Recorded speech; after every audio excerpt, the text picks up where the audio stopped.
রাসূল আকরাম সাল্লাল্লাহু আলাইহি ওয়াসাল্লাম কি বলেছেন, লা তাকযাব ওয়ালা কাল জান্নাহ, আমার উম্মত তোমার রাগটাকে দমন করো, আমি আল্লাহ নবী জানালাম এর বিনিময়ে পরকালে জান্নাত। সুবহানাল্লাহ। আল্লাহু আকবার। রাবের আর রাগ দমন করার আরেকটা খুব মূল্যবান হাদিস আছে। আল্লাহু আকবার। আমাদের জ্ঞান বিবেক হারাই ফেলেছি। মব জাস্টিস খুব খারাপ জিনিস, এটা থেকে দূরে থাকতে হবে।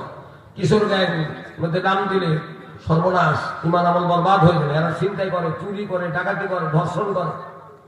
আর যার বাড়ির পর্দা নেই তার বাড়িতে দুইটা ঘটনা তখন তখন ঘটতে পারে। কিছুদিন আগে ঘটনা ঘটছে, পেপারে পড়ছে না, অত ভাঙি বলবো না। হয় ধর্ষণ হবে যার বাড়িতে পর্দা নাই, নাহলে ওই বাড়িতে খুন হবে। হয় ধর্ষণ হবে, নাহলে খুন হবে। জলপর মানুষ, অন্য বাড়ির মানুষ, অন্য জায়গার মানুষ আমরা বাড়িতে ফ্রি হয়ে যাবে, ধর্ষণ করতে দ্বিধাবোধ করবে না, জাতি হোক।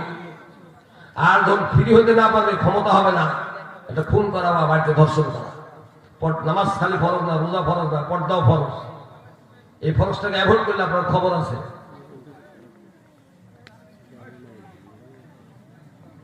আমার দেশে এমন একটা সর্বনাশ একটা কাজ চলে, ধর্ম বাপ বানায়, ধর্ম ভাই বানায়, ধর্ম শ্বশুর বানায়, ধর্ম বেটা বানায়, ধর্ম বউ বানায়।